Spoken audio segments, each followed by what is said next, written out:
Through you, Mr. Chair, I can confirm that it is 4:16, and we do have the recording and the live stream up and running, and you can go ahead and start the meeting if you'd like, Mr. Chair. Thank you. Thank you, Holly. Ladies and gentlemen, this is an electronic hearing of the Committee of Adjustment for the Town of Pelham.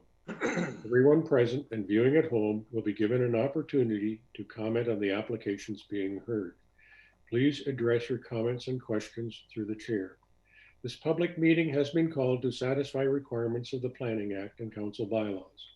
Notice of this meeting has been given by prepaid first-class mail to all persons listed as owners in the last revised assessment rule within 60 meters of the subject properties. In addition, a public notice sign has been posted on the lands and information has been provided on the town's Committee of Adjustment webpage. Agencies commenting on applications may request that certain conditions be imposed should an application be approved. Voicing objections to these conditions will not adversely affect the committee's decision. The purpose of the application and relative correspondence will be heard, following which the applicant will be given the opportunity to address the application. Any person concerned with the application will then be given an opportunity to participate in the meeting. If you have pre-registered to speak during the public portion of the meeting of the application, you will be brought into the Zoom meeting and will be unmuted. Please state your name and mailing address for the record. Please be advised that once you have finished speaking, you will be removed from the Zoom meeting room. If you are live streaming at home and wish to submit a comment during an application, you may do so by emailing clerks@pelham.ca. At the conclusion of the public portion of the meeting, these comments will be read into the record. If you submit comments after the public portion has been closed, your comments will not be considered. At the conclusion of the discussion, the committee will render a decision and advise of any applicable conditions. Specific wording for the conditions will be determined by the committee following the public portion of this meeting. Copies of decisions will be mailed to the applicant or agent and to any other person who files a written request. If you wish to be provided a copy of the decision, please contact the Secretary Treasurer in writing as soon as possible. The Secretary Treasurer's contact information is available on the upcoming PowerPoint presentation and available on the town's website. Any person, corporation, or public body has the right to appeal either the decision itself or the conditions of consent to the local appeal body within 20 days of the decision for minor variances and within 20 days of the mailing of the decision for consent applications. This meeting is being conducted by Zoom webinar and is also being live streamed on the town's YouTube channel. You may wish to put your view on gallery view by clicking the top right corner from speaker view. We ask that you are mindful of background noise for the duration of the meeting. Committee members are asked to mute their microphones until you are asked to speak. Please raise your hand if you'd like to speak and vote also by raising your hand. Please note that attendees who have registered will remain in the waiting room via telephone or electronically until their application of interest is brought forward to the committee. Those participating online via Zoom will be asked by the chair to raise their virtual hand when they wish to speak. On a computer, you can do this by clicking on participants in the bottom center of the screen and then clicking raise hand. On a mobile device, you can tap raise hand in the bottom left corner. You will then be called upon to speak and your microphone will be unmuted by staff. If you are participating by phone, you will be unmuted by staff when the agenda item that you have registered for is being discussed. Applicants, agents, and attendees are free to leave the webinar once a decision has been made on their application. Today's committee includes myself, Don Cook as chairperson, Sandra Marsh, and Mr. Bernie Law. Secretary Treasurer for us today, Ms. Holly Wilford, with the assistance of the actual Secretary Treasurer, Nancy Bizzato, who is also clerk of the town. As I said, the Assistant Secretary, Holly, will be taking minutes of the meeting. We also have staff members In attendance from our planning department is Mr. Curtis Thompson, and from our engineering department, Mr. Derek Young. Members, does any member of this panel have a pecuniary interest in accordance with the Municipal Conflict of Interest Act in any of the applications to be considered at this hearing? Mr. Law. I do not, sir. Mrs. Marsh. Through the chair, I do not. And I also do not have any conflicts. Ms. Wilford, have there been any requests for withdrawal or adjournment? Through you, Mr. Chair, no, there's not. In that case, we're going to proceed. Ms. Wilford, do you want to go ahead and start doing your PowerPoint presentation on the decorum of the running of this meeting? Through you, Mr. Chair, thank you. Yes, please just give us a moment to share our screen. This is the Committee of Adjustment hearing, Tuesday, March 16th, 2021, 4 p.m. Committee of Adjustment hearing. All Town of Pelham in-person Committee of Adjustment hearings have been canceled. Instead, the town is holding all Committee of Adjustment hearings electronically via Zoom. Please note, no decisions have been made prior to this public meeting. This presentation is based upon the Town of Pelham's Planning Department report and analysis. All comments received from commenting agencies and the public have been forwarded in full to the Committee of Adjustment members for their consideration.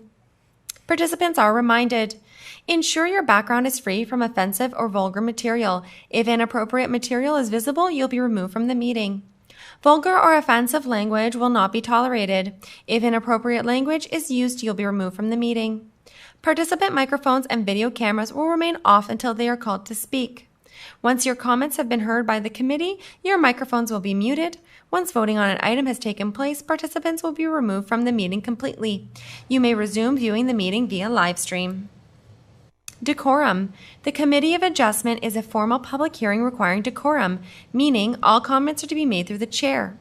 If you have pre-registered to speak, you'll be given an opportunity to address the committee at the public portion of the meeting.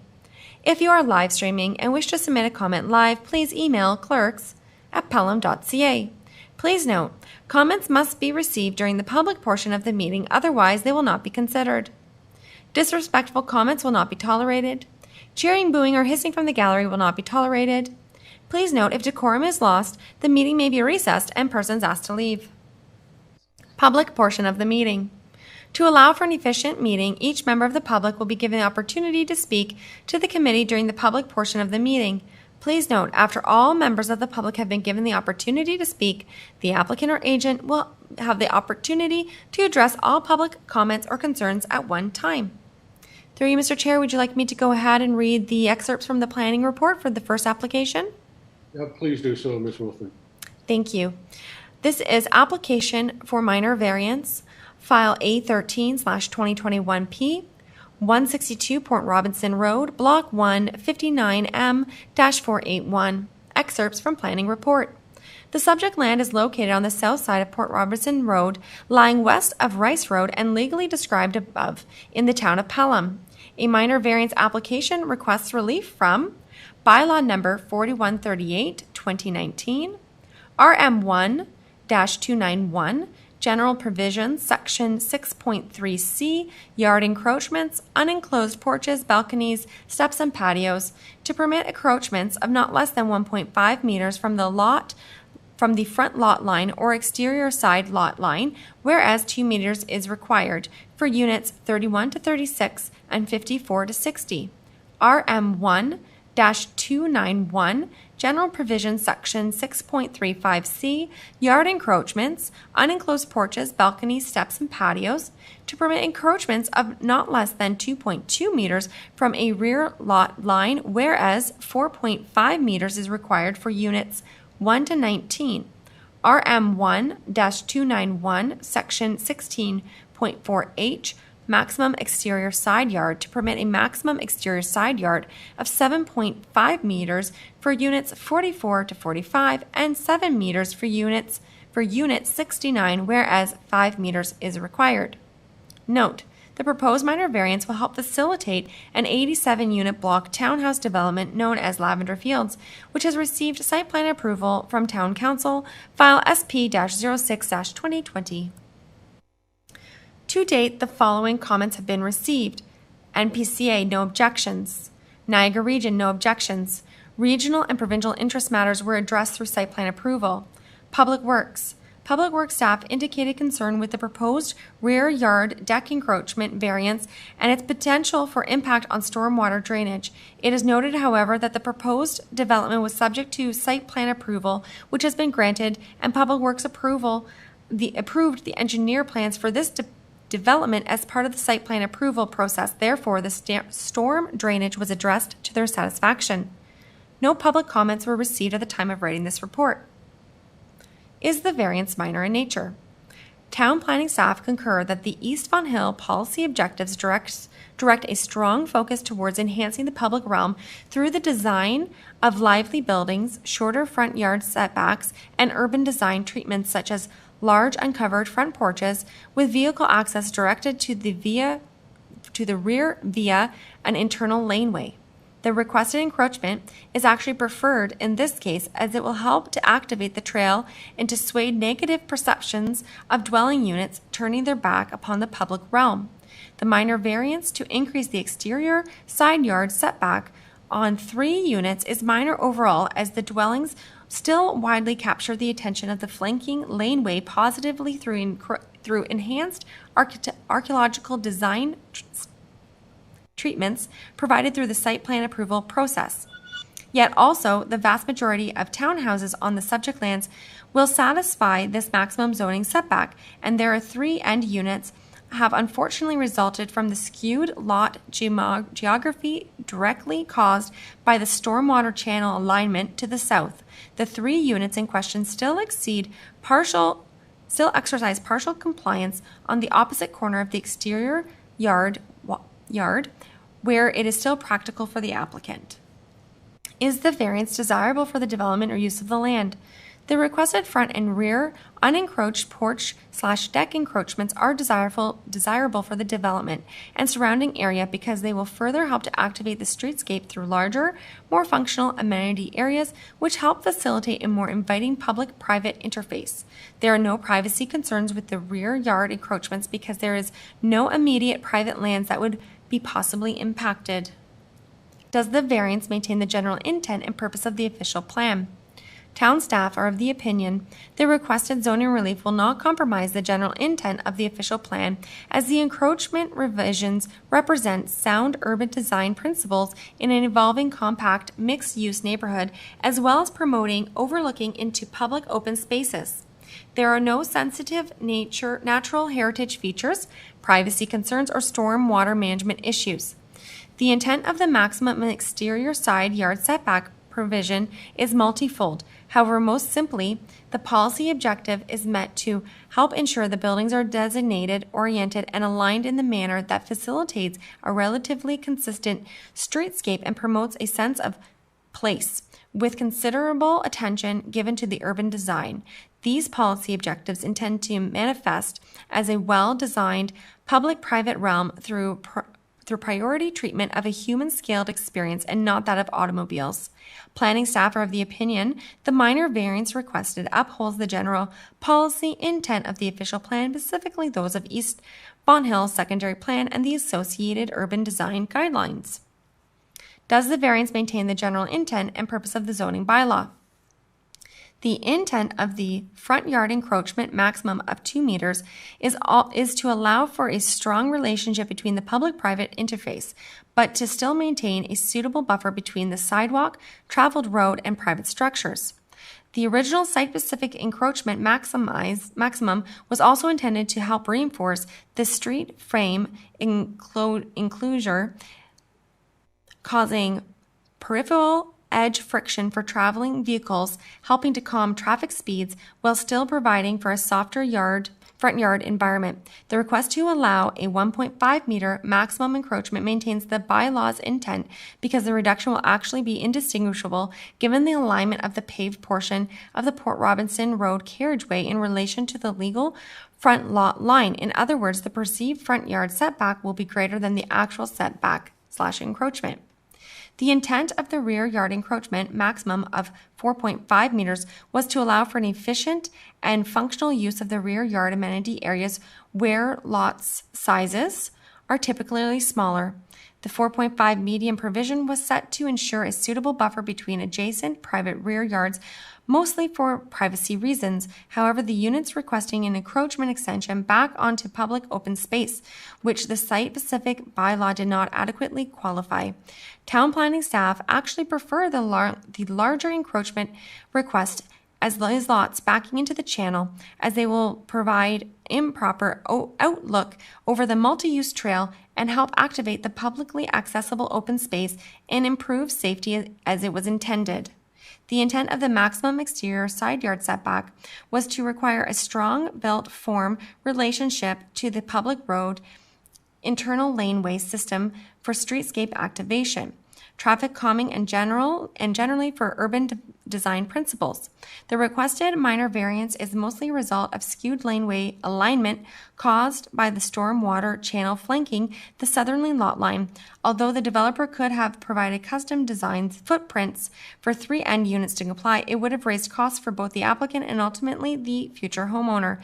Planning staff are of the opinion that the intent of the bylaw is clearly still being maintained, as the streetscape relationship is strong overall and the far corner of each of these dwelling unit walls is still compliant.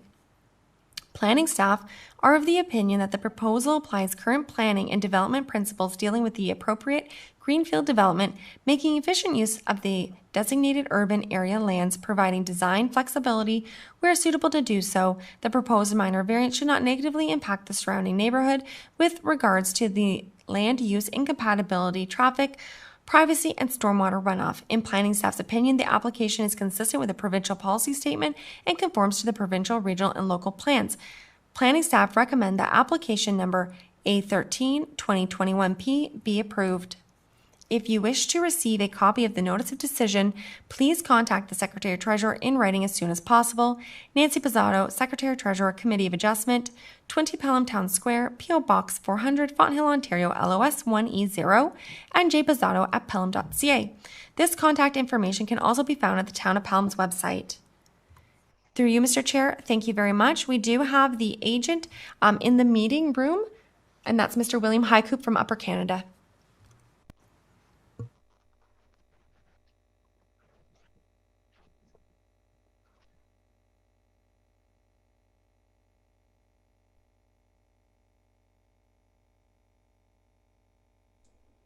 Sorry about that. I forgot to unmute. Thank you, Mr. Highcoop, for attending the meeting. Do you have anything you wish to add to the summary? Thank you, Mr. Chair. Yes, I do. I have a brief presentation. I'm just going to share my screen now and bring that up. So as you know, my name is William Highcoop. I'm a planner with Upper Canada Consultants representing Grey Forest Homes, the builder for the proposed Lavender Fields development. That is the subject of this evening's meeting. The proposed development is located within the Saffron Meadows Phase 3 draft plan of subdivision, which was approved along with a zoning bylaw amendment in 2019. This proposed development is located adjacent to the existing Saffron condo directly to the west and fronts along Port Robinson Road. In many ways, this site was envisioned as an extension or a second phase to the existing bungalow townhouse site. The proposed development format and setbacks, including these minor variances in front of us here tonight, reflect the exact zoning provisions and built form, except for some color schemes, as the existing development at Saffron Condo. As noted by staff, the property was subject to a site plan application that included a comprehensive submission of all planning and engineering related drawings and documents. That process was concluded recently, and we have entered into a site plan agreement with the town regarding those details. So just to go through some of the minor variances, the first one for the exterior side yard setback, here you can see that the maximum of 5 is not possible to be met with the geometry of the roadway. Going back to this previous slide, you can see that street D along the south or bottom side of the plan really is set up from an efficiency perspective to follow the proposed channel. That channel has been reviewed and received an NPCA permit from the Conservation Authority. So that channel location is fixed. So with the typical unit style of Grey Forest homes, we feel that there's a sufficient size dwelling for some of these exterior side yards. And while we do comply at the one end of the unit, we don't comply at the end of the unit. So that's why we're asking for relief on that item tonight. The second item is the front porch setback. So you can see a blow up of that here. We're proposing to have that encroachment up to 1.5 meters of the front property line. This is really similar, again, to the Saffron condo neighboring to the west. Here you can see unit 51 from the Saffron condo directly beside block I. And you can see how that dwelling unit and that sidewalk and porch are in a very similar, almost identical orientation to Port Robinson Road. The last item in final variance that we're looking for this evening is to allow for a sufficiently sized rear deck. We note that there was some comments from the Public Works Department regarding the impact of drainage.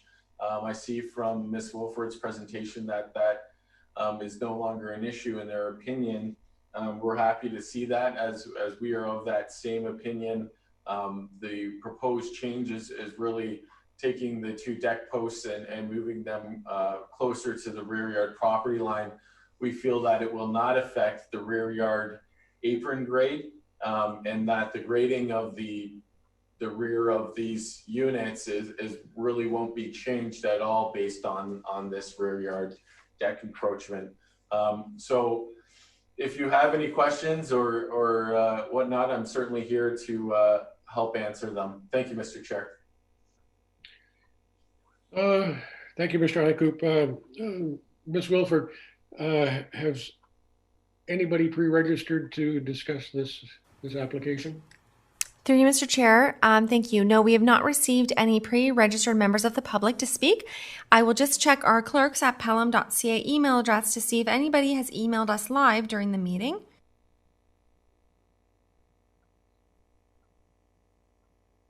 Mr. Chair, I can confirm that it is 4:38 p.m. and we have not received any emails, and therefore you could close the public portion of the meeting and move on to committee input. Thank you, Ms. Wilford. Could I have a motion to close the public portion of the meeting? Am I unmuted again? No, through you, Mr. Chair, we can hear you, and I do see Member Law is indicating that he would move that. Okay. I will move that. Can I have a seconder? Through the chair, I will move that. Yes, thank you, Mr. Law. And I will second that. All in favor of closing the public portion of the meeting? Carried. Thank you very much. Members, do you have any questions of Mr. Hycoop?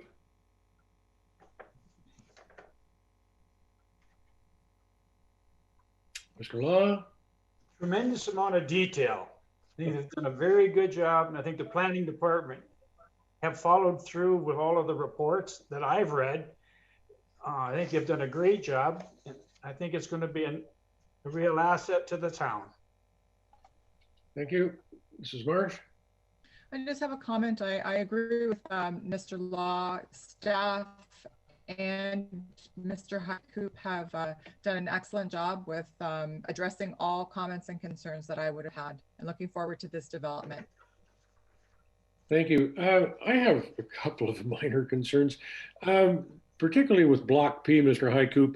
I think it's unit number 59 and 60, which would be the furthest to the west. What is the actual distance between the property line and the curb on Port Robinson Road? Through you, Mr. Chair, I'm not sure I have the specific dimension in front of me today. I have the dimension to the property line from unit, from the front porch, from the front wall to the property line is 3 meters. It appears that we're approximately the same distance to the sidewalk, and then the width of the sidewalk another couple meters. So, so about 4.5 from the property line. So about 7.5 meters is my best guess without having an actual dimension in front of me here. My only concern, Mr. Heiko, of course, is that errant driver that kind of jumps the curb. You might be getting awfully close to that front porch. But I agree that it is nice to have a consistent line along, and you have, but just that this particular location seems to be a lot tighter than units to the east. That being said, I'm not totally against the granting of the 1.5. I just wish it were a little more, but can't do it because of the geometry. I am concerned more with the reduction in the rear yard setback from 4.5 meters to 2.2 meters for the rear lot line of units 1 to 19. I've read your planning report. Now, you're going to have to kind of walk me through this. It's my understanding that the southerly edge of the porch will be 1.2 meters from the property line, if we grant this, correct? Or 2.2 meters from the property line. Sorry, Mr. Chair, the closest deck to the property line would be 2.2 meters. And that's really only for units 15 to 19. The balance of units 1 to 14 is actually more like 3.3. But we just didn't want to get into doing multiple different provisions for each single block. So I wish I'd been able to see that dimension on the sketch that I have. Even with my magnifying glass and my glasses off, I couldn't read that. So unfortunately, that's the problem with the sketch. I'll blow this up a little bit for you, Mr. Chair. If you can see my screen here, for instance, we have 3.52. And then we have like this unit is 3.5 from the back. Yep. If we go farther down and around to unit 15 here, for example, as the geometry of the road changes, we go down to the 2.2 here. Okay. The next part of my only comment or concern is that I see that you've got a dimension from the ground level to the top of the deck. Anything over a meter, if I were walking along the path, I'm going to be looking right into the patio door of those townhouses. Am I more or less correct on that? The height of the patio decks vary, but it's about a meter, just over a meter.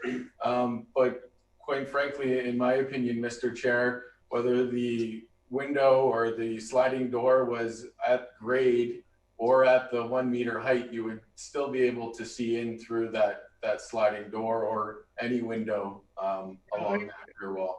I've seen similar situations in other municipalities like this, and I really somewhat take offense to it because it doesn't really give the homeowner much privacy from people walking along the trail unless he's got everything closed up. If there was a little wider area between the rear of that patio, the deck, and the property line, there might be a possibility of doing some landscape screening to stop visualizing, being able to see into each unit. That is really my concern. It's more of a safety concern. The other thing I did notice in my looking at what's been going on along the north side of the ditch, excuse me, water feature, someone says in one of the reports. I guess this is a question to the town, how is that water course going to be maintained in the future? I also noticed in the planning report, we got talking about access to the trail. Yet I did not see any gates in the fence along I guess it'd be east of, we'd be in Block K of, I guess it's Saffron Phase 1. So I don't, in this particular phase, there are going to be no gates between the units allowing direct access to the trail. Mr. Chair, I might be able to answer that. Yes, we are not proposing direct gate accesses, but we will have a pedestrian connection at the dead end of Street D. We will be connecting this existing Saffron condo to the new Lavender Fields condo by a pedestrian connection, and that connection will also come down beside Block E and provide a pedestrian connection to the trail. We're not proposing to have gates for each specific unit. They'd be able to go along the private roadway to the sidewalk and then get in from one end of the site or through the future public road this way here. Okay, thank you very much. Like I said, I'm still not really in favor of reducing that rear yard setback, even though it appears to be only for 15 to 19, where it's actually going to be the 2.2 meters. Anyway, those are my particular comments. And committee, are we ready to render a decision on this on these Through applications? the chair, I have one more question I'd like to ask. Certainly, Mr. Law. And it becomes to the frontage on Port Robinson Road that you alluded to a few moments ago. I believe it's lot 69 with I believe it's 1.5 meters to the property line from the front porch of the house on Port Robinson Road. The most westerly. Mr. Eichhoff, I think that's lot 60, but my glasses are. Okay, lot 60, that's fine. Unit 60. I guess my concern to Mr. Heicoup is like when winter comes and snow plowing comes, Port Robinson is a highly used artery, and snow plowing right to the road edge. Would the snow then be piled up on top of the front porch of that home? Through Mr. Chair to Mr. Law, no, there's currently about at the edge of curb, there's about a foot or so, half a meter of room between the public sidewalk, which is 1.5 meter wide, and then another approximately 3 meters to the property line, and then 1.5 meters to the porch. So I feel like there's ample space for snow storage throughout that if there's a large snowfall event. There's approximately 6 meters of space before the porch for snow storage. Okay, thank you. Mrs. Marr, any further questions to Mr. Heicoup or town staff?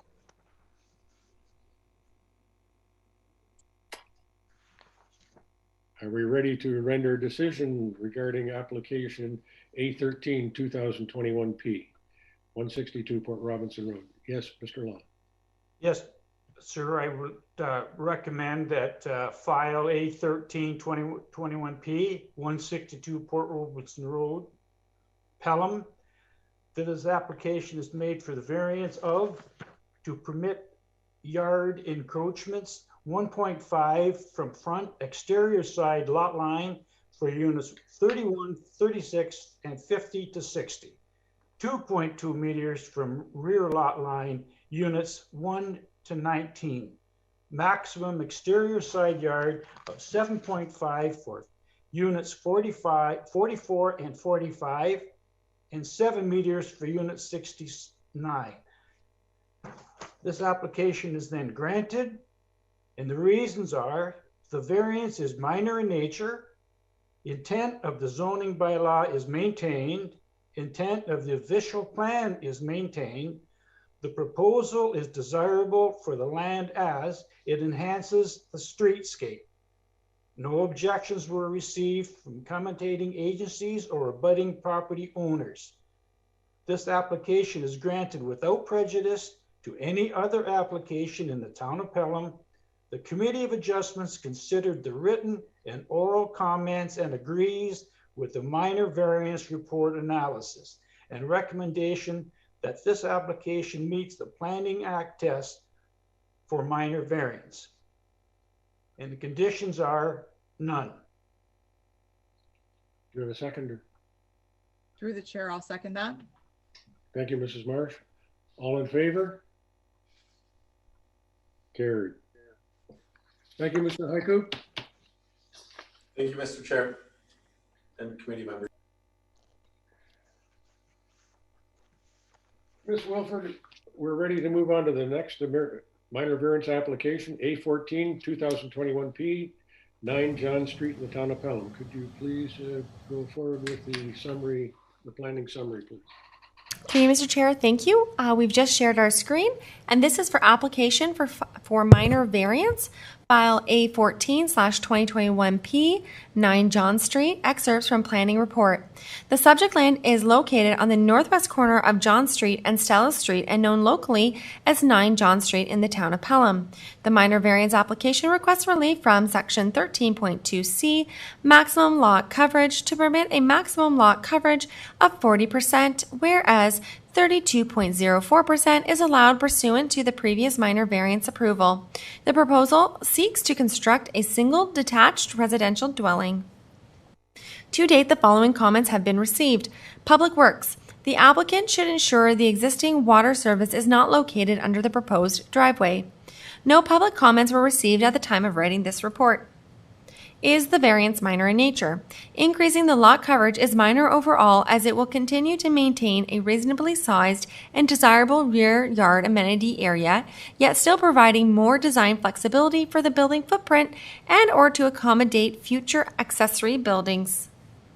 Is the variance desirable for the development or use of the land?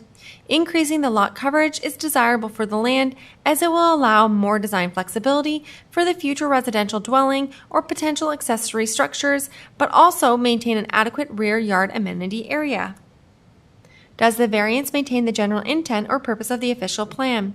The variance maintains the general purpose and intent of the official plan because it does not compromise the neighborhood's ability to adequately service, maintain land use capabilities, while also improving the streetscape and urban design of Stella Street by providing a front porch closer to the public realm, subject to the condition for an adequate side elevation plan pursuant to minor variance file A22-2020. Does the variance maintain the general intent and purpose of the zoning bylaw? The variance maintains the general intent of the zoning bylaw because the dwelling will still allow for adequate drainage and landscaped amenity area with respect to the lot coverage and not adversely impact the character. Planning staff are of the opinion that the proposal applies current planning and development principles and providing design flexibility where suitable to do so. The proposed minor variance should not negatively impact the surrounding neighborhood with regards to land use incompatibility, traffic, privacy, and stormwater runoff. In planning staff's opinion, the application is consistent with the provincial policy statement and conforms to the provincial, regional, and local plans. Planning staff recommend that application file numbers A9/2021P be approved. Should you wish to receive a copy of the notice of decision, please contact the Secretary Treasurer in writing as soon as possible. Nancy Pizzato, Secretary Treasurer, Committee of Adjustment, 20 Pelham Town Square, P.O. Box 400, Fonthill, Ontario, LOS 1E0, and jpizzato@pelham.ca. This contact information can also be found at the Town of Pelham's website. Thank you, Mr. Chair. We do have the agent in the meeting as well. Thank you. I can't see anybody, but that's fine. Mr. Rowe, I see you. You're acting as the agent for for this application? Ethan Lamon, our junior planner, is going to take this application, the one following. I have the last two this evening. Thank you. Sir, do you have anything to offer for the consideration of the committee? Good evening. Through you, Mr. Chair, I just want to reiterate that we had brought this application forward to the committee in September, and at that time, a variance was approved to grant maximum lot coverage of 32.06%. Upon further review, that was deemed to be insufficient to accommodate the proposed dwelling, and that was due to a conversion error. When we were plotting the dwelling, we were converting from imperial to metric units, and a mistake was made. So the new application seeks to gain permission to build the house as proposed, and we're also looking to add a little bit of lot coverage on top of how much the house is covering, just for future accessory buildings. That's all I really have to add. We had a chance to read the staff report, and we agree with the recommendation for approval. And if there's any questions, I'd be happy to answer them. Thank you, sir. Ms. Wilford, is anyone in the public pre-registered to speak on this application? Through you, Mr. Chair, thank you. No, we have no pre-registered members of the public, but I will just check the clerks at pelham.ca email to see if anybody has emailed us during this meeting. One moment.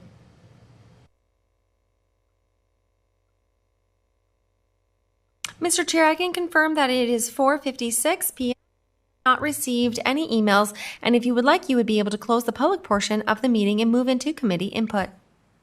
Thank you, Ms. Wilford.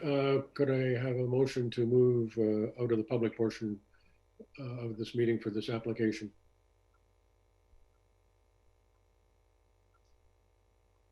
Mrs. Marsh moves. Second.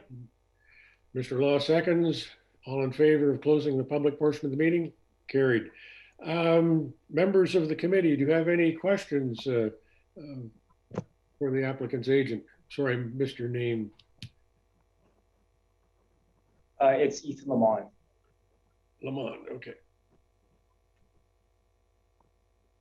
Any questions to the committee for Mr. Lalonde? Mrs. Marsh.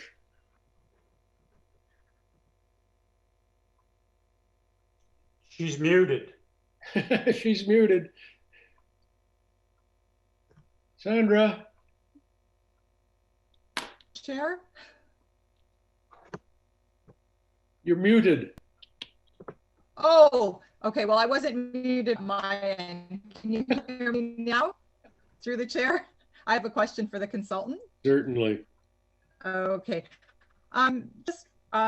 So there was the conversion error, but then there is the request for the additional 3% lot coverage for an accessory dwelling structure, such as a shed.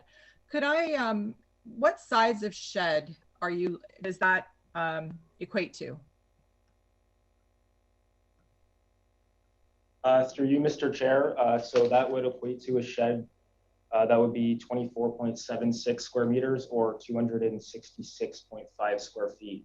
And that would max out that lot coverage of 40% with the dwelling. And perhaps this is a question then through the chair that I have for our staff. Would that size of a structure, being a shed or whatever else it is, would that require a building permit?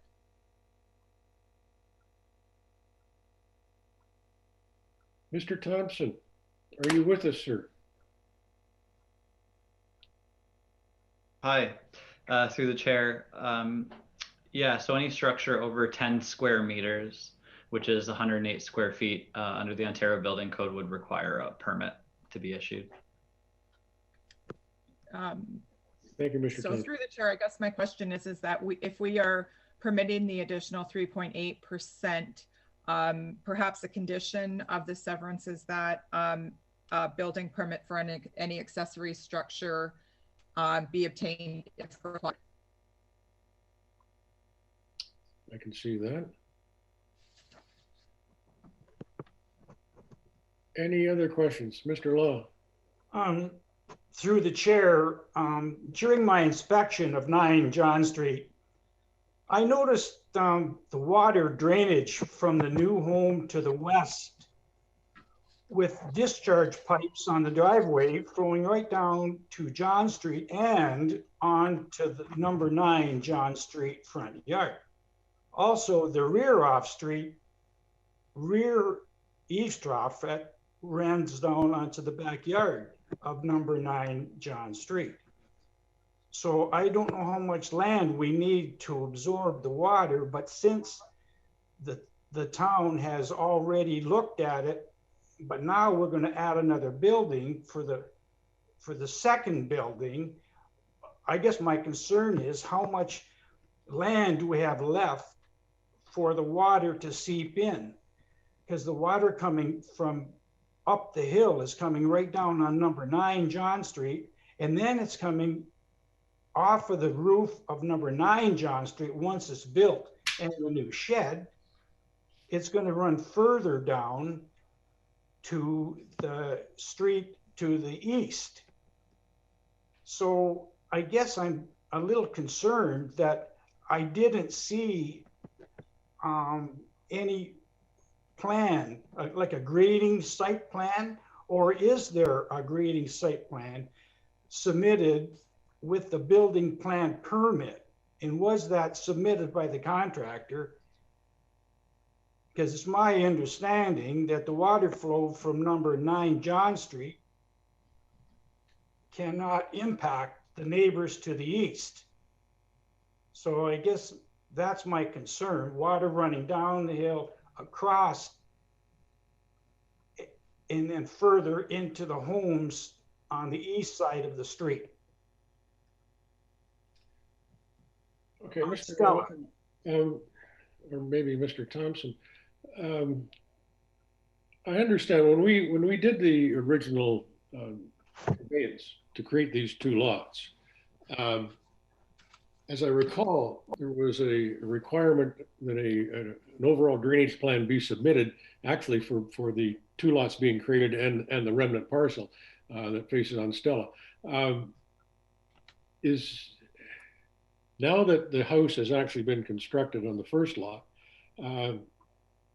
how is it being drained? Like, looks like the grading's all been done, but it still, to me, looks like we're getting water from the house on the west flowing across, or what will be the house at 9 John Street. Is this what's supposed to be? Is this in accordance with the grading plan that was submitted with the building permit? I would think it would be probably 7 John Street. In other words, the house immediately to the west of lot 9. Through the chair, I don't know if number 7 John Street has received their final grading approval. So I don't know if the town still has that as an open permit. I didn't come prepared to speak today about that property. But I mean, to answer member Law's question about the grading, number 9 John Street will need to submit a proposed grading plan at the time of building permit issuance for that one as well. And further on the topic of drainage and lot coverage does impact drainage. It's not a perfect measurement or qualification of total impervious ground surface on any type of residential property. And that's because the lot coverage mechanism under the zoning bylaw basically just regulates roofs. It does not regulate driveways. It does not regulate patios or hardscaping. Although it would impact it to some degree. The only kind of zoning provision that could hypothetically control totally in that regard would be like a landscaped open space requirement, a minimum, which we don't have. Does that help answer your question, Mr. Law? Well, yes, it does. However, when we approved this lot in the first place, it's a very small lot. And we allowed it to have 32.6% of the land coverage by the house and driveway at that time, and we approved it. However, now we want to bump it up to 34%, is it? Actually, 40%. Or excuse me, 40% of the lot coverage. And I find that excessive in terms of how much water can that land absorb before it runs down across onto the street to the east. Okay. Stella Street to the east. So I'm not sure if I want to see a bigger house on that property. excuse me, I had a few papers to move around. So originally, when we saw the original conveyance application, we were told that lot coverage for lot 9 would be somewhere in the order of 30. Was it? Was in the order of 32.04%. On the sketch that we currently have in front of us that came with the application, I see there is a percentage. The building area is 235.86 square meters with a lot coverage of 36.2%. So the zoning bylaw is actually 30%. I also am having difficulty personally increasing the maximum lot coverage to 40% in this particular application. With that being said, Mr. Lalonde, would you be willing on behalf of your client or take back to your client the maximum lot coverage to be as shown on the sketch given to us as 36.2%? That may preclude an additional 4% or 3 or 4 or whatever percent to get to the 40% for your, as you said, 266 square foot accessory building. That does not preclude the gentleman that may buy that lot or this lot from putting up a building having approximately 100 square feet without a building permit. I make the suggestion because at the moment I am unable to support the granting of this application. Are there any other questions of the committee? Mr. Lalonde, do you wish to speak to my comments? Through the chair, basically agree with everything you said. Thank you for your comments. Mr. Lalonde, you wish to speak to us on this matter? Mr. Chair, it's Craig, Senior Planner, Upper Canada.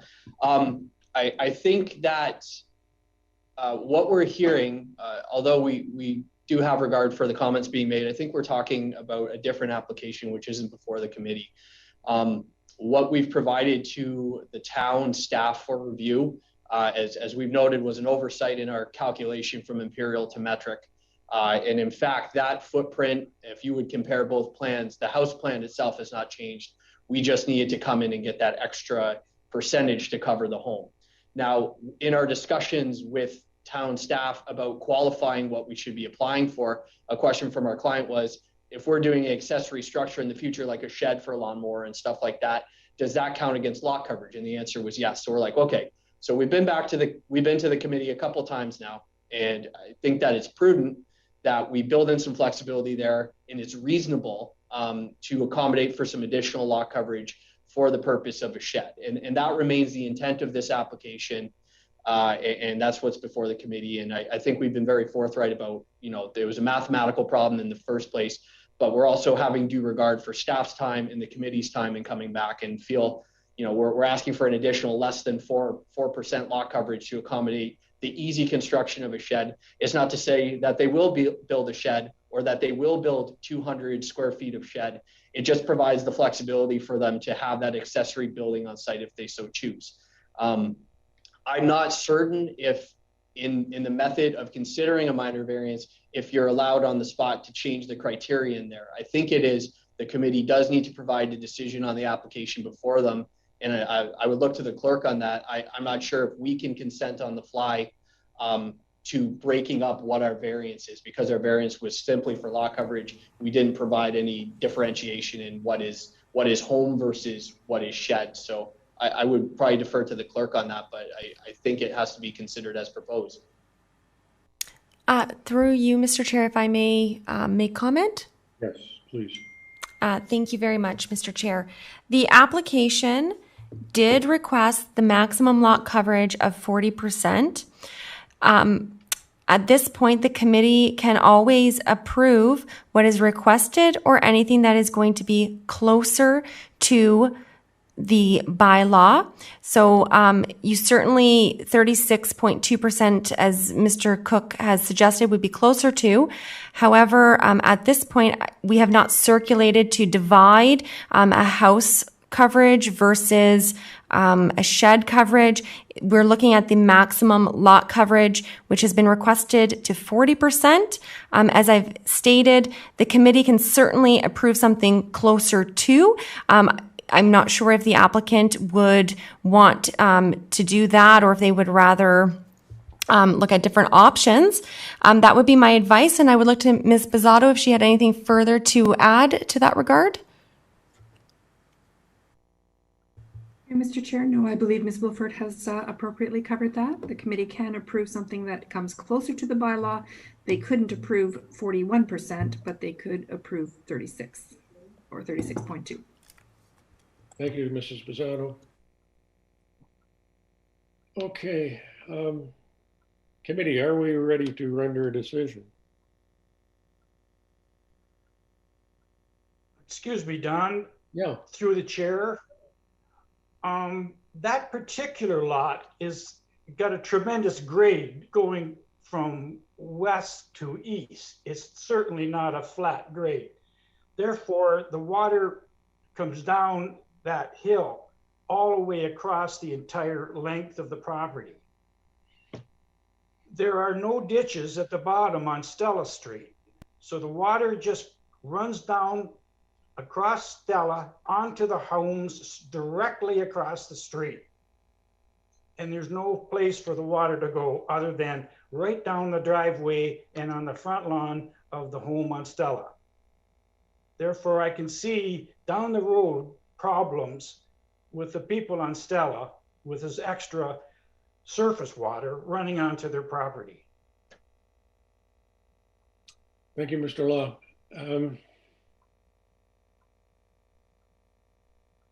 I'm not sure how we want to handle this.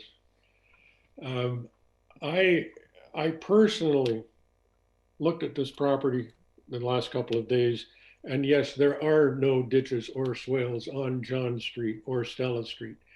And the land does slope quite steeply from west to east. I realize that this area of Fonthill may still be in the sandy area, and we're hoping that a lot of stormwater will actually get into the ground. But we are covering 40% of the land area, not including the paved driveway. So when you start looking at runoff, you might be looking at maybe 60, 70% of rain is going to run off this property and is eventually going to end up in undefined ditches on either John Street or Stella Street. I'm to the point where this is no longer becoming minor. This becomes a problem, either for the residents on Stella Street existing, or the future purchaser of this property. I realize that you members of Upper Canada made a mistake in converting the units when we did the conveyances. I'm sorry. Had I known that this is what we were looking at the time, I doubt I would have approved that conveyance or been thinking about granting the conveyance of creating 3 lots out of the 1 lot that was exist there originally. I think it's over intensification based on what exists in the neighborhood today. So I'm having a great deal of difficulty going at least beyond it at the moment, 36.2% lot coverage. Mr. Rowe?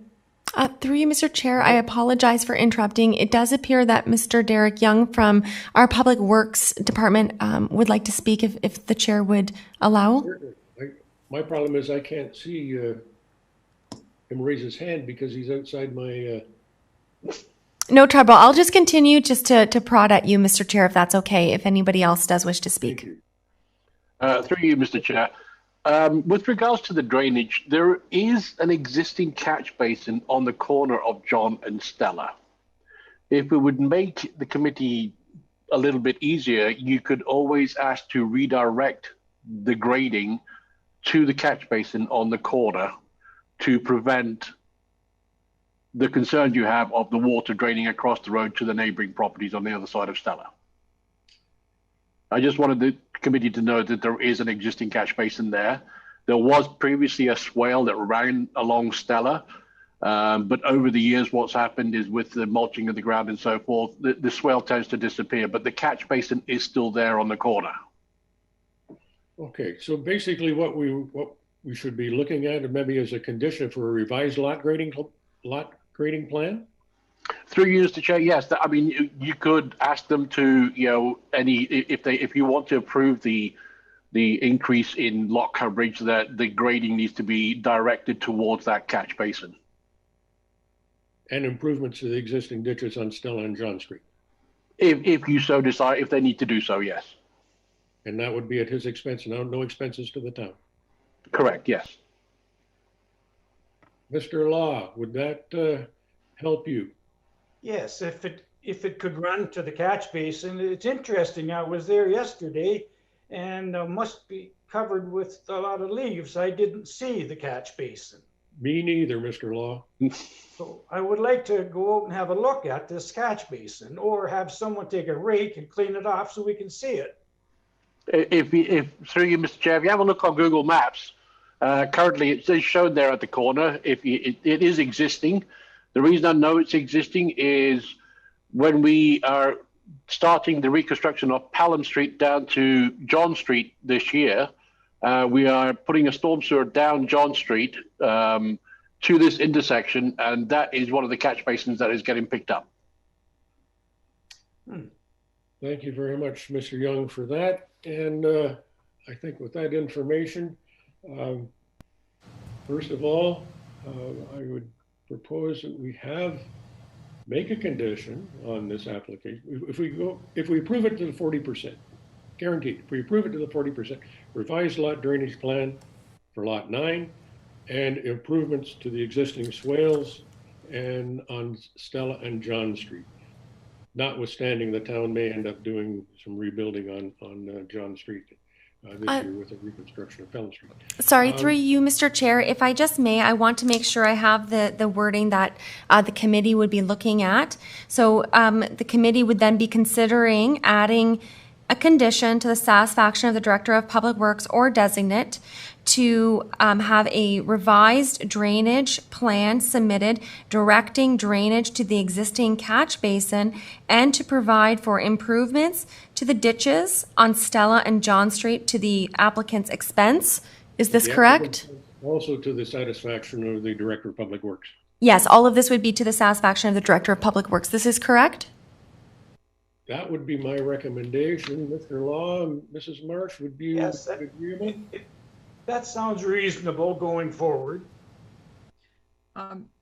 Through you, Mr. Chair, I'd also still want to include the condition regarding the building permit if necessary for the additional structure. I agree with that also. Anything over the 108 square feet. Correct. Taken out, which also may require a revised lot grading plan, depending on the location of the building, accessory structure. I apologize, Mr. Chair. I just want to make sure I have the condition correct.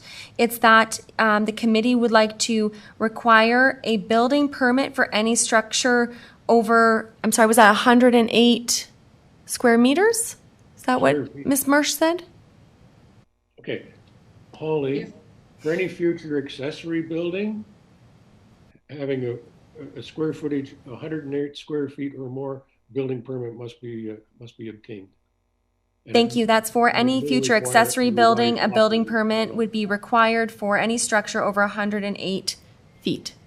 Square feet. Yes, sorry. Thank you. Square feet. Squared. Thank you. Okay, Mrs. Marsh, I think we've got that one, have we? Yes, I'm prepared to make a motion. Thank you. For file A14/2021P 9 John Street in Pelham, that the application is made for minor variance with a maximum lot coverage of 40% be granted based on the following reasons. The variance is minor in nature as the yard remains larger. The intent of the zoning bylaw is maintained. The intent of the official plan is maintained. The proposal is desirable for the land as it allows a design flexibility. No objections were received from commenting agents or abutting owners. The application is granted without prejudice to any other application in the town of Pelham, and the Committee of Adjustment considered the oral and written comments and agrees with the minor variance report analysis and recommendation that this application meets the planning test for minor variance. This application is conditional, though, on to the satisfaction of the Director of Public Works or designate that a revised lot grading plan that redirects drainage to the existing catch basin at the corner of John and Stella Street, and that improvements be made to the existing swales and ditches, and that if necessary, the appropriate building permits are obtained for any accessory structure over 108 square feet. Do we have a seconder? Yes, I will second that. One seconds that. All in favor? Carried. Thank you very much, Mr. Moreau, Mr. Lalonde. And now we're going to move on to our next application, which is minor variance application A15, 702 Sumler Road, Town of Pelham.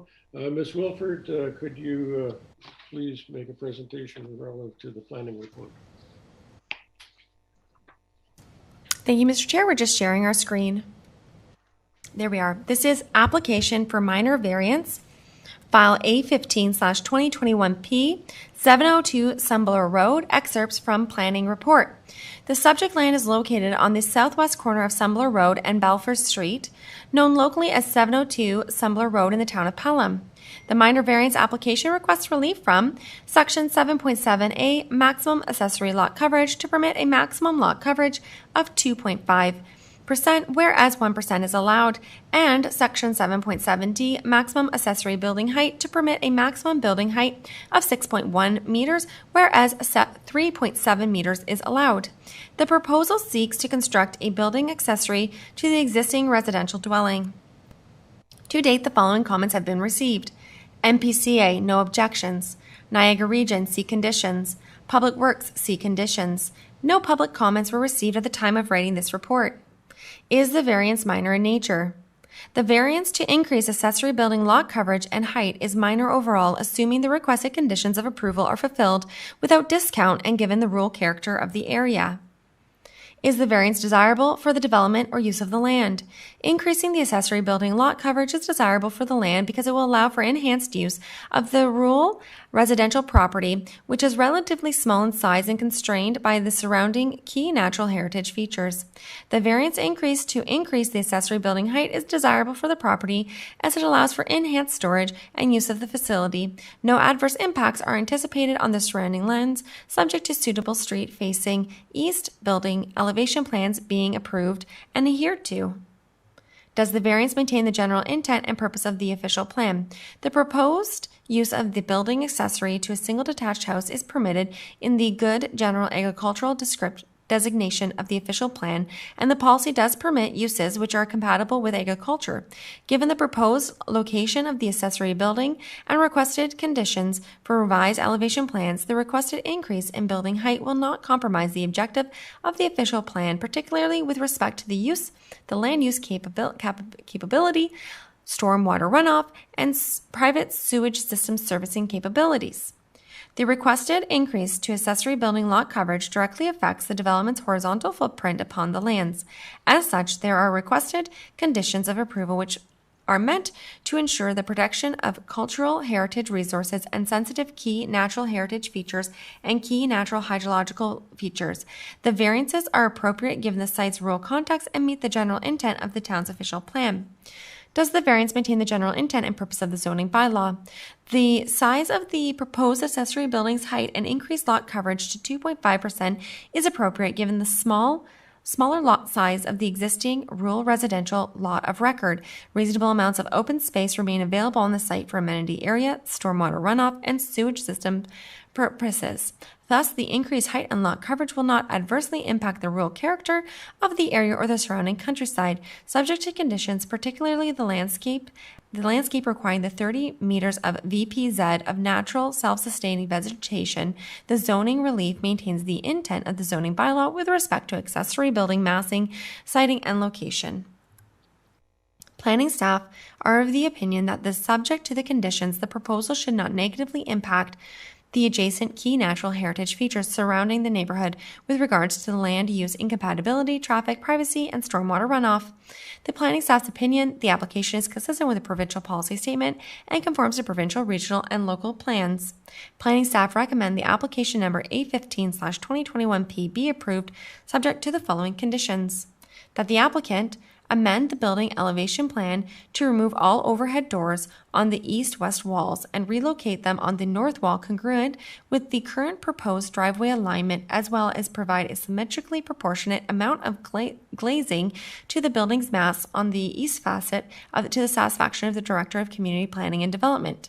Obtain and approve for a driveway entrance and culvert permit for the construction or modification of all new or existing driveway entrances. Installation of driveway entrances shall be in accordance with the town standards to the satisfaction of the Director of Public Works until the applicant shall bear all costs associated with such. Obtain clearance from the Ministry of Heritage, Sport, Tourism, and Culture Industries for a Stage 1 to 2 archaeological assessment prepared by Dirtris Consulting Limited, and that a copy of the Ministry's acknowledgement letter be provided to the region. If the Ministry requires further archaeological work to be completed prior to acknowledging this report, these reports must also be submitted to and acknowledged by the Ministry to the satisfaction of the region prior to clearance of this condition. No demolition, grading, or other soil disturbances shall take place on the subject lands prior to the issuance of the clearance letter from the Ministry through the Niagara region. Provide a revised site plan illustrating the study area shown on Figure 4 of the Stage 1-2 archaeological assessment prepared by Dirtris Consulting. Submit a landscape plan prepared by a qualified professional illustrating the restoration of the 30-meter vegetated protection zone adjacent to the development footprint, including all proposed construction, grading, and site alteration to the satisfaction of the Niagara region. Ensure no plumbing or living space be provided with the accessory building at the time of building permit, and that new sewage system be installed to service the property, meeting all requirements of the Ontario Building Code. If you wish to receive a copy of the notice of decision, please contact the Secretary Treasurer in writing as soon as possible. Nancy Pizzato, Secretary Treasurer, Committee of Adjustment, 20 Pelham Town Square, P.O. Box 400, Fonthill, Ontario, LOS 1E0, njpizzato@pelham.ca. This contact information can also be found at the Town of Pelham's website. Through you, Mr. Chair, thank you, and we do have the agent still in the meeting with us. Thank you. Mr. Rowe, are you the representative? Through you, Mr. Chair, it's me, it's Ethan Lamont again. Welcome back. Thank you. Do you have any comments you wish to bring forward to the committee on this application? Sure. So through you, Mr. Chair, I'm going to try to keep my comments on this application brief. I think that town staff did a good job of summarizing the application. I just want to reiterate that our client is looking to build a storage building. He's got some objects that he'd like to store indoors, some vehicles and equipment, some taller items as well, which is where the additional height comes in. I'll also note that we've started working through the conditions. He has an archaeological assessment done, and we're working through a landscape plan right now. So other than that, I have nothing to add, and I'll be here to answer any questions. Thank you, sir. Ms. Wilford, have we had any persons pre-registered who wish to speak on this application? Thank you, Mr. Chair. No, we have no pre-registered members of the public. I will just check the clerks@pelham.ca email address to see if we received any emails. Mr. Chair, I can confirm that it is 5:29 and we have received no emails, and therefore you could close the public portion of the meeting and move to committee input. Members of the committee can have a motion to move into to close the public portion of the meeting. Yes, I will move that through the chair. And through the chair, I will second that. Thank you, Mrs. Marsh. Mr. Law, all in favor, carried. I declare the public portion of the meeting closed. Members of the committee, do you have any comments regarding this application? Mrs. Marsh. Thank you. Through the chair, I just have a question for the consultant. When I was out at the property, there appears that there's some sort of, I'm not sure if it's called, there seems to be an entrance already to the property off of Balfour Street. Just because it's such a large property, I couldn't tell if it was in the same location as the new proposed driveway is, or if it was actually further south. It appeared to be across the street from a neighboring property. So I wasn't sure if it was just gravel and dirt, or if it was an actual culvert, and whether or not that if are there 2 culverts permitted if there's already one in existence? Mr. Young. Through you, Mr. Chair, to the question. I'm not sure which culvert or entranceway you're referencing. As far as I know, there isn't an existing entranceway from Balfour Street to the property right now. And as mentioned in the conditions, any culvert and driveway work from Balfour Street would require an entrance permit. Okay, thank you. The culvert area that it was a raised area in kind of the ditch area. It was directly across the street from the east neighbor.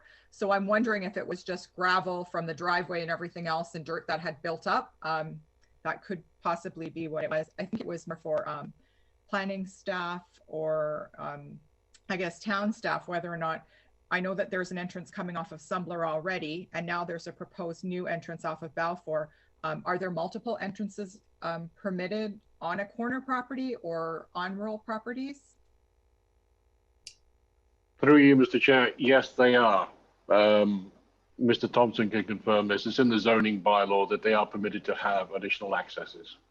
There are a limited number of how many they can have, but they are entitled to 2 entrances for the first 30 meters and then 1 additional access for any additional 30 meters off the property line.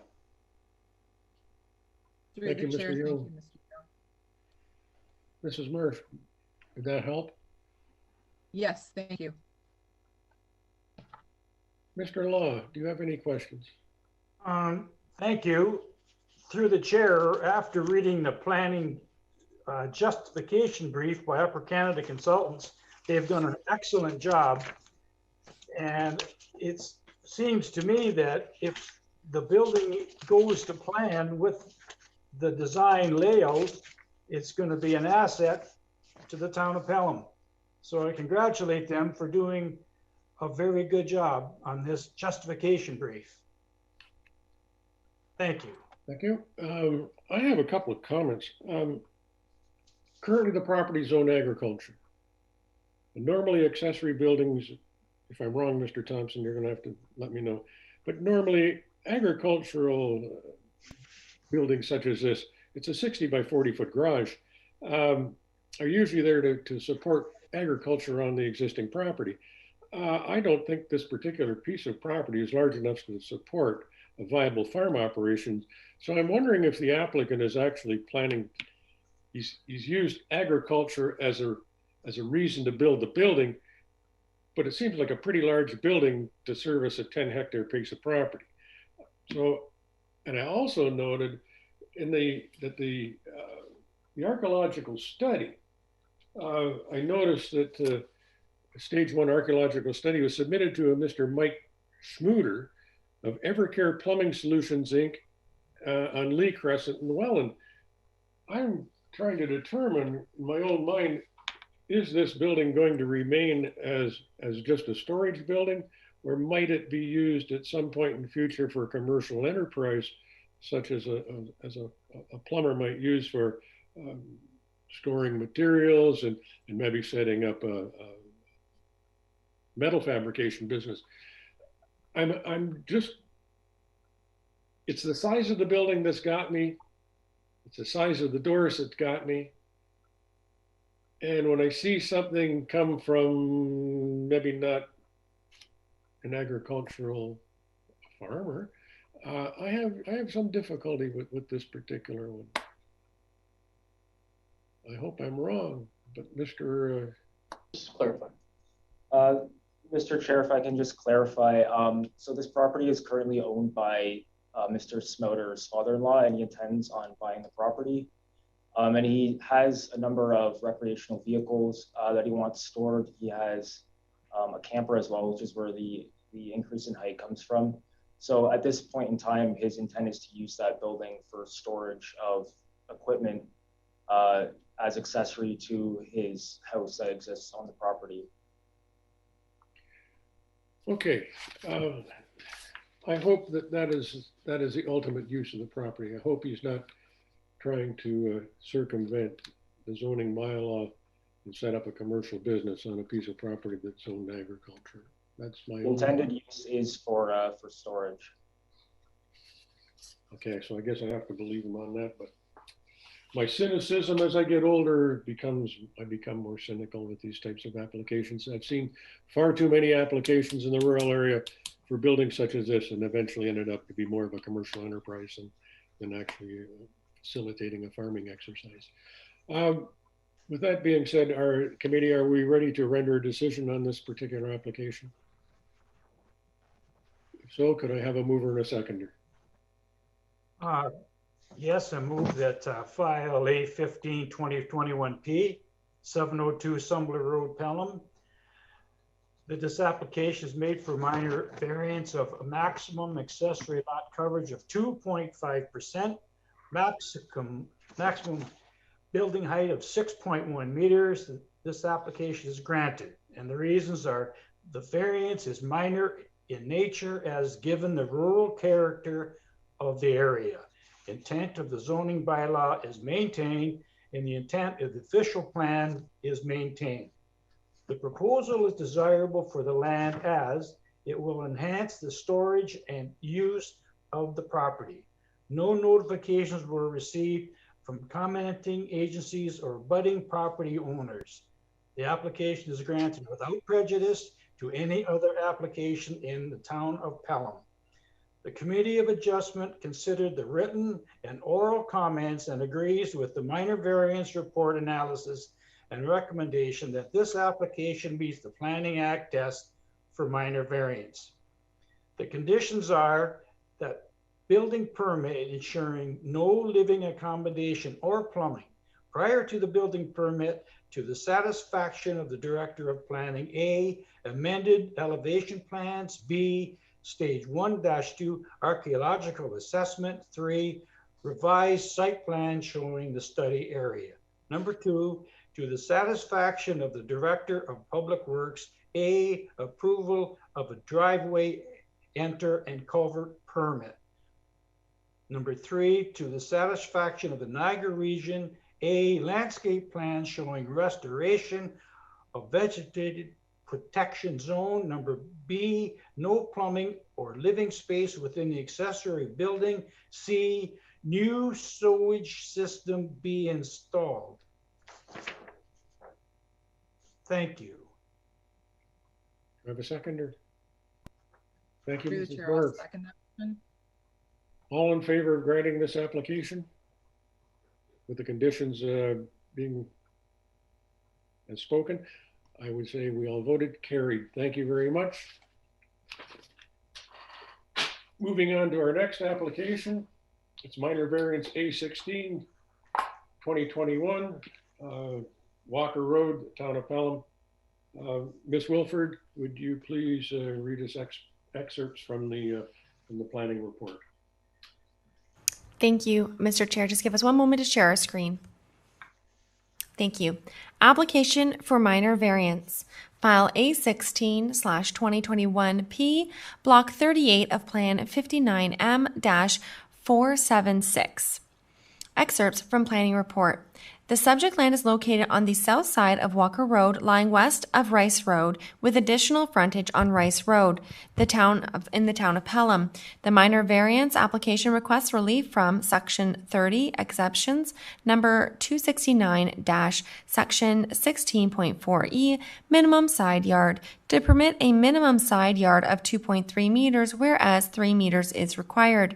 Section 30 exemptions number 269, section 16.4 F, minimum rear yard, to permit a rear yard of 2.3 meters for units 7, to 8 and 21, whereas 6 meters is required. Section 6.16DI, ingress and egress, minimum two-way drive aisle width to permit a two-way drive aisle width of 7 meters, whereas 7.5 meters is required. Section 6.35C, yard encroachments, unenclosed porches, balconies, steps, and patios to permit deck encroachments of 3 meters, whereas 1.5 meters is allowed. The proposed minor variance, will help to facilitate a 21-unit block townhouse development known as Saffron Valley Phase 1, which is currently undergoing site plan approval technical review, file SP-08-2020. To date, the following comments have been received. The NPCA, no comment, no objections. No public comments were received at the time of writing this report. Is the variance minor in nature? Reducing the side yard setback on Unit 17 is minor overall as the dwelling positively captures the attention of the Rice Road public space and helps to foster a sense of place through enhanced architectural designs such as bay windows. There are no safety concerns with the requested setback, and it is considered to be minor in nature. Reducing the rear yard setback for units 78 and 21 is minor overall and technical in nature. The original site-specific zoning did not anticipate the integrated nature of the subject lands, and 1304 Rice Road to the south will connect laneways. As a result, this rear yard setback will function, be observed, and operate as an interior side yard setback to the future dwellings to the south. The enhanced connectivity between these developments is far more important from a land use compatibility and urban planning design perspective. There are no negative impacts that would arise from this reduction to a 2.3 meter side yard buffer. Reducing the two-way drive aisle width is objectively minor, as the default 7.5 meters provision is arguably quite excessive for modern development standards. The default two-way driveway aisle width does not ensure a safer or more functional passage of domestic, emergency, or service vehicles that are not already being achieved elsewhere with far narrower driveway aisle widths with prescribed corner radii. Narrow drive aisle widths are more conducive to strong urban environments where slow vehicle speeds are desirable and critical to the comfort and safety of the community. Is the variance desirable for the development or use of the land? The zoning reliefs sought, both individually and collectively, are desirable for the subject lands, as they will allow for an adequate increase in the underdeserved Pelham housing supply. They will also help to create a geologically and well-connected land use and transportation system, improving the Rice Road streetscape through better urban design treatments, and improve rear yard amenity space without unduly causing insensitive privacy concerns or adverse impacts to surrounding lands. Does the variance maintain the general intent and purpose of the official plan?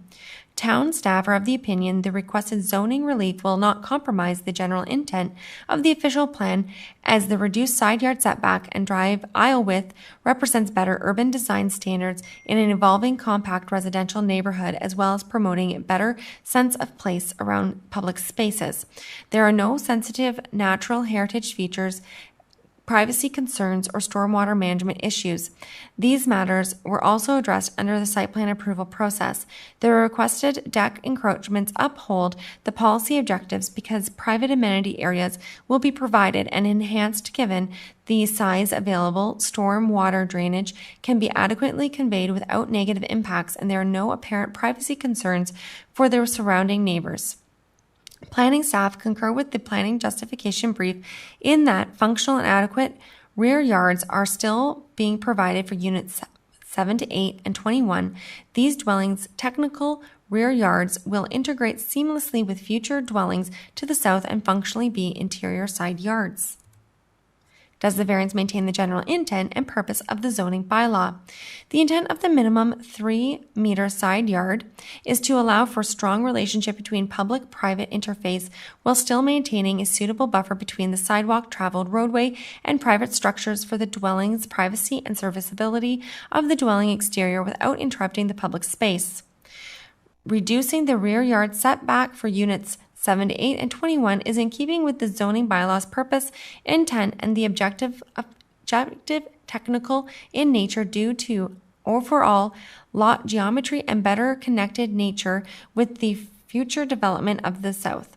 The zoning basis for requiring certain sized drive aisle widths is to ensure safe and functional passage for large service vehicles, fire trucks, and domestic automobiles. The minimal drive width is also complemented by a maximum driver aisle width standard to ensure land is not wasted, causing unnecessary stormwater runoff and distortion of the desirable place making sought between building walls, which help form a comfortable urban environment. Town staff are of the opinion the reduced drive aisle width maintains the purpose and intent of the zoning bylaw.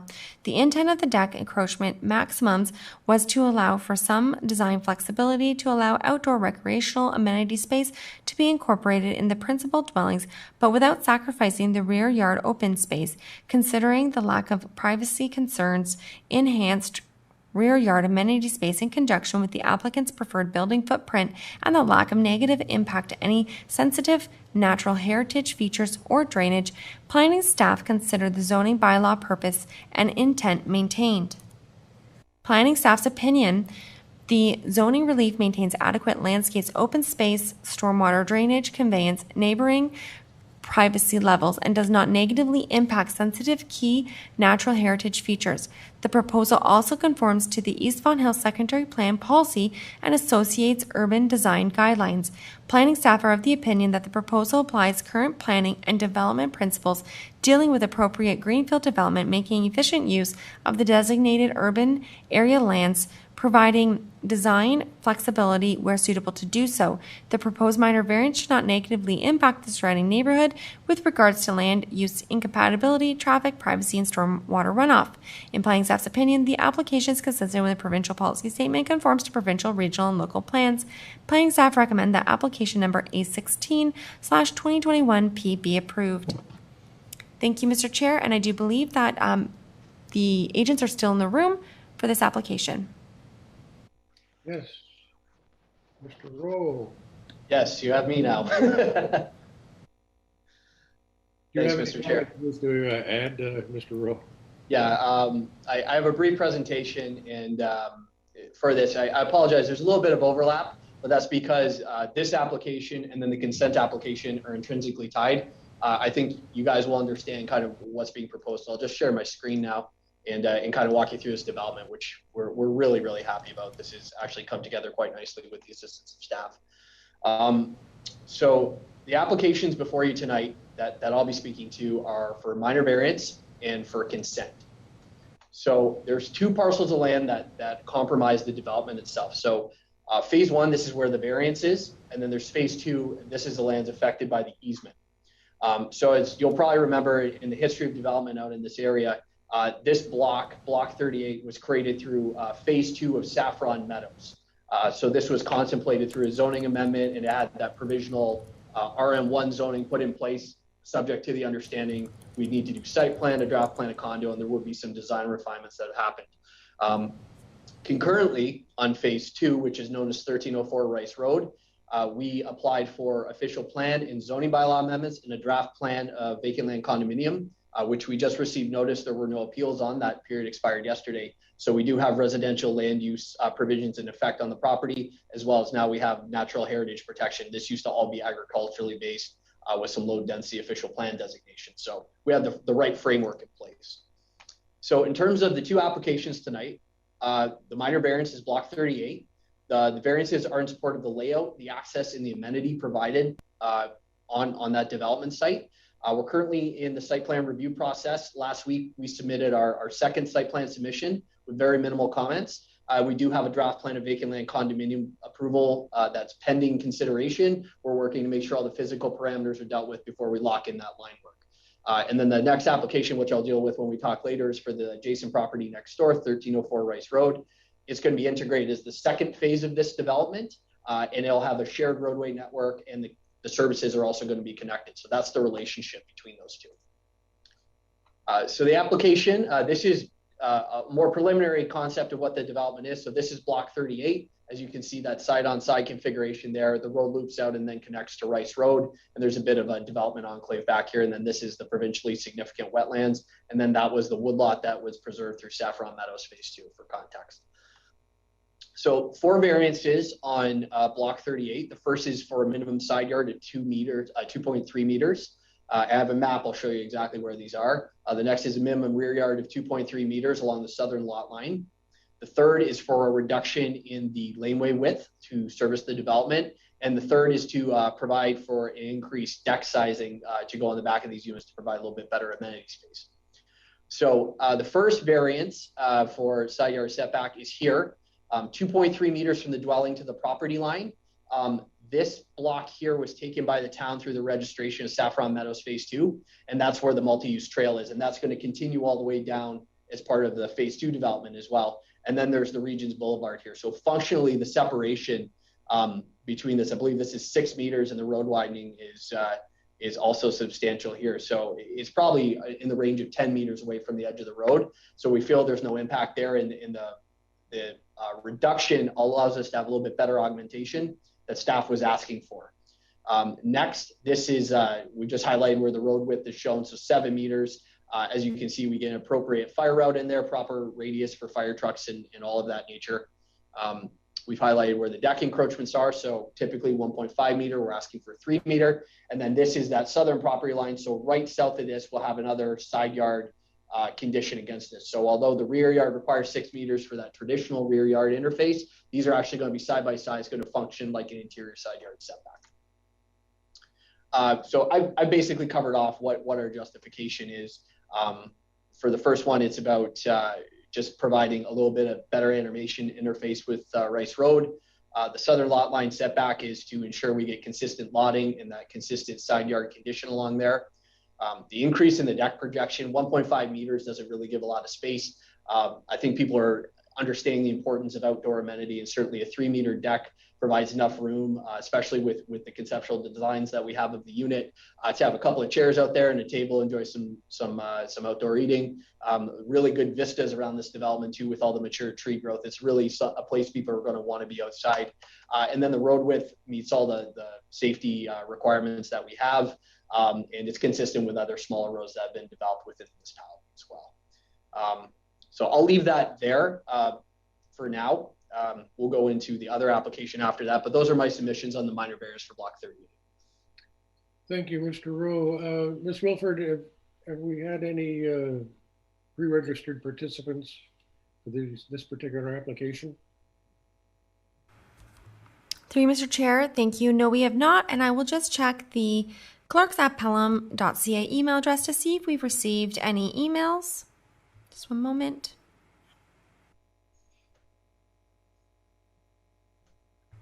Mr. Chair, I can confirm that it is 5:53 p.m. and we've received no emails, so you can close the public portion of the meeting and move into the committee input. Thank you, Ms. Wilford. Members of the committee, can I have a motion to close the public portion of the meeting? I will second that motion, Mrs. Marsh. Thank you. All in favor of closing the public portion of the meeting? Carried. Members, do you have any questions or comments for Mr. Rowe? Mrs. Marsh. Through the chair, I have a question for Mr. Rowe. Just in regards to the minimum side yard of 2.3 meters, is the only affected unit in the proposed development unit 17? And another question is the rear yard encroachments minor variance request, does that affect all of the units, or are there particular units that are affected? Through you, Mr. Chair, thank you for the question. Confusingly enough, there are two 2.3 meter setback requests. I believe you're referring to the first one along Rice Road, unit 17. Correct. Okay, yeah, that is the only situation where we do require relief. The rest of it meets. Those other side yard conditions or rear yard are going to be, as you saw in the demonstration plan, it will be a side yard configuration, and that will be consistent. So that's the only unit affected by that variance, because we have the window street along Rice Road. And just anecdotally for you, when we did the zoning bylaw amendment for phase 2, 1304 Rice Road, unit down at the other end there is similarly situated along the road, and we obtain zoning approval for a similar setback there based on the widening and everything. I think the metric's a little different on it, but it's the same condition, so it's consistent with that. In regards to the encroachment, it's for all units that it applies to. The base minimum there was 1.5, which was just set as kind of a general placeholder when they were implementing the RM1 zoning on there. But through detailed design, working through the site plan with town staff, we've all come to the agreement that's acceptable and a reasonable size deck to provide proper amenity. Through the chair. Thank you, Mr. Rowe. Mr. Law, any questions? Yes, I think this was an excellent presentation once again from Upper Canada. However, I haven't got a great deal of experience in this type of intensification with this number of units being built on such a small piece of land. So we're really going with the ability of this Upper Canada to do a good job for us and good job for the people buying these houses. It's pretty tight, but it looks pretty good. So I really don't have any further comments. Thank you. Mr. Rowe, item 2 of our report says section 30 exceptions, number 269 section, minimum rear yard to permit rear yard of 2.3 meters for units 7, 8, and 21 where 6 is required. I'm having difficulty finding 6 meters or even 2.3 meters. If I look at a rear yard at number 7, wouldn't the rear yard be from the back of the building to the westerly property line? Through you, Mr. Chair, the zoning is applied on, it is in itself a lot. So the front yard is the frontage along Walker Road, and then perpendicular to that is the southern lot line, which is technically the rear yard. So as we've proposed, that rear yard setback, the requirement of the RM1 zone is 6 meters. But the way that we've set up the development with the adjacent property to the south is that we have a side-to-side configuration there. So although the relief we're asking for is a reduction from that 6 meters required, when you look at it cumulatively, it creates the side yard condition. So in our opinion, the variance we're asking for results in an overall consistent lotting fabric within the development. I guess my problem is I'm not looking at the property as one big piece of land. I'm looking at individual units and saying, oh, okay. You say, okay, 2.3 units for units 7, 8, and 21. I'm looking and I'm saying, the driveway's coming in from the east, so the rear's got to be in the one on the west. But no. If I could add to that, Mr. Chair, I see. Interestingly enough, no, but it's for us. Anyway, don't worry about it. I would just add, just for the sake of understanding the application before you make your decision on it, there are additional provisions that are in that RM1 zone that actually regulates the distance between the rear wall of a dwelling to the other rear wall, and that's where we get the control to ensure that they have proper amenity spacing in their functional rear yards, as opposed to the rear yard of the lot. So that control has been met. Thank you, sir. I understand what's going on now. So it's really just, it's the rear property line, which is the southerly property line of the entire piece of property, not individual. Condo zoning is very confusing. Anyway, my only other concern is, being former civil engineer, I really dislike people reducing the road allowance. But since this is going to be a private road, it's going to be their problem. Hopefully these laneways Street A and Street B, will never be dedicated as public highways under the Highway Traffic Act. I do not wish to see the town of Pelham having to maintain those streets. And with that being said, those are my comments. Committee, are we ready to make a decision on variance application A16 2021P? Do I have a mover and a seconder to grant, or Mrs. Marsh, you're up? Through the chair, I am making a motion for file A16/2021P, block 38 on 59R or M, I think, 476 Pelham. Applications made for minor variance of minimum side yard of 2.3 meters, Unit 17, minimum rear yard of 2.3 meters for units 7, 8, and 21, minimum two-way drive aisle width of 7 meters, and to permit yard encroachments of 3 meters be granted for the following reasons. The variance is minor in nature and there are no safety concerns. The intent of the zoning bylaw is maintained. The intent of the official plan is maintained. The proposal is desirable for the land as it increases the housing supply and will improve the amenity space. No objections were received from commenting agencies or abutting property owners. This application is granted without prejudice to any other application in the town of Pelham, and the Committee of Adjustment considered the written and oral comments and agrees with the minor variance report analysis and recommends that this application meets the Planning Act test for minor variance. No conditions. Do I have a seconder? Yes, I second that. All in favor of granting the application? Carried. Thank you very much. Ms. Wilford, could you please lead us into consent application B15 2021P 1304 Rice Road, Town of Pelham. Can you excerpts from the planning report, please? Thank you, Mr. Chair. This is application for consent file B15/2021P 1304 Rice Road. This subject parcel, shown as parts 2, 3, and 4 on the attached sketch, have a combined area of 2,274.4 meters square, with part 4 having a frontage of 56.7 meters on the west side of Rice Road, lying north of Merritt Road in the town of Pelham. Application is made for consent to convey an easement in perpetuity over parts 3 to 4 in favor of part 1 for sanitary and stormwater services, and consent to convey a temporary easement over parts 2 to 3 in favor of part 1 for temporary driveway access. Parts 2 to 5 will be retained for future residential development. To date, the following comments have been received. NPCA, no objections. Building Department, the existing dwelling noted on the consent sketch was removed in 2020 as per a closed demolition permit. Public Works Department, see conditions. In the planning staff's opinion, the application is consistent with provincial policy statements and conforms regional, and local plans. The proposal allows for a better connected and highly integrated condominium development under separate condominium ownership, whereas condominiums tend to be developed as in isolated enclaves at the expense of the larger transportation network. Planning staff recommends that application number B15/2021P be approved subject to the following conditions.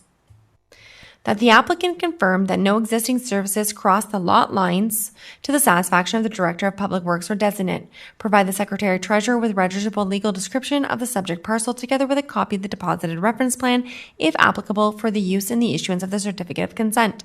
Provide the final certification fee of $3.99 payable to the Treasurer, Town of Pelham, be submitted to the Secretary Treasurer. All associated costs fulfilling the conditions of the consent shall be borne by the applicant. If you wish to receive a copy of the Notice of Decision, please contact the Secretary Treasurer in writing as soon as possible. Nancy Bizzato, Secretary Treasurer, Committee of Adjustment, 20 Pelham Town Square, P.O. Box 400, Fawn Hill, Ontario, LOS 1E0, njbizzato@pelham.ca. This contact information can also be found at the Town of Pelham's website.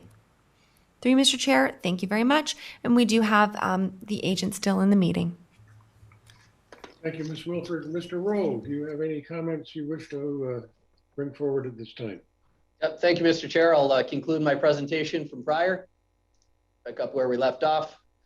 So this is the consent application requested for easement. So it's two parts easements. One is for a temporary roadway for the turning of emergency vehicles and waste collection vehicles. Temporary in the sense that when phase 2 is developed, that road will be removed and there'll be a full circulating permanent roadway within the development. And the second is for an easement for sanitary and stormwater outlets to Rice Road, which are located past the property boundaries. This is all to the benefit of Block 38 that you just granted the variances on. So I provide a little diagram here to just kind of help you understand. So there's the side of those units on Block 38. So the temporary roadway is going to go here and loop around. And then our sanitary comes out. We have a manhole outlet here. And then our storm comes down and we have an outlet over here. And then this is, the town is receiving this land over here as a dedication and part of this development. So basically what's happening is we're going to put this on the property as we develop phase 1. So we can move the vehicles around in there. And then once it's constructed, this will be removed. This easement will remain in place in perpetuity. And then eventually the rest of the servicing for this development will connect into those outlet connections as well along Rice Road. That just covers everything that I just said. Those are my submissions on that one. Thank you, Mr. Rowe. Ms. Wilford, have we had any persons pre-registered who wish to speak to the committee relative to this application? Through you, Mr. Chair, thank you. No, we have not, and I will just check the clerks@pelham.ca email address to see if we've received any emails in with regards to this application. Mr. Chair, I can confirm that it is 6:06 and we have received no emails, and therefore you could close the public portion of the meeting and move into committee input. Thank you, Ms. Wilford. Can I have a motion to close the public portion of the meeting? Moved by Mr. Make that motion to close the public meeting. Seconded by second Mrs. that Morris. motion. In favor of closing the public portion of the meeting? All in favor? Carried. Thank you very much.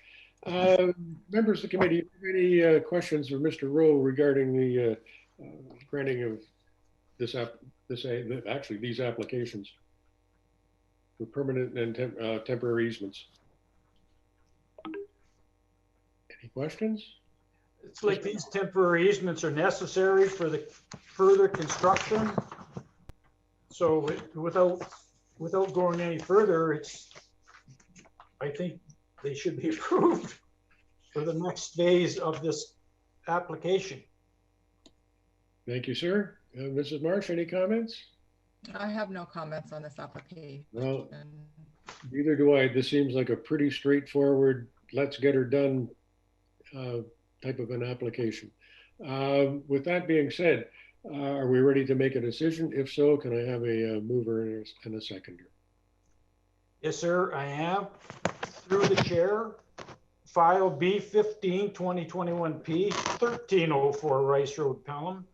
Application for consent temporary easement over parts 3 and 4 to the benefit of part 1 and temporary easement over parts 2 and 3 to the benefit of part 1 is hereby granted. The above decision is subject to the following conditions: to the satisfaction of the Director of Public Works, confirm no utilities cross property lines. To the satisfaction of the Secretary Treasurer, provide the Secretary Treasurer be provided with a registerable legal description, copy of the deposited reference plan, and 2, that the final certification fee of $399 be provided. This decision is based on the following reasons. The application conforms to and complies with a town official plan, regional policy plan, and provincial policy statement, town's zoning bylaw. This decision is rendered having regard to sections 5124 and 5125 of the Planning Act. No objections were received. The committee considered all written and oral submissions and finds that, subject to the conditions this application meets Planning Act criteria, is consistent and complies with provincial, regional, and town planning policy. Thank you. I second that motion. Seconded by Mrs. Marsh. All in favor of granting this application? Carried. Thank you very much. Thank you very much, Mr. Rowe. Thanks, Mr. Chair, and thanks for accommodating all of our staff tonight on the agenda. It's greatly appreciated. Thank you, sir, and have a good evening. You too. And with that, we need a motion for adjournment. I'll make that motion. Moved, seconded by Mr. Law. I will second that through the chair. Meeting of the Committee of Adjustment. All in favor? Carried. Thank you very much. Ms. Wilford? Thank you, Mr. Chair.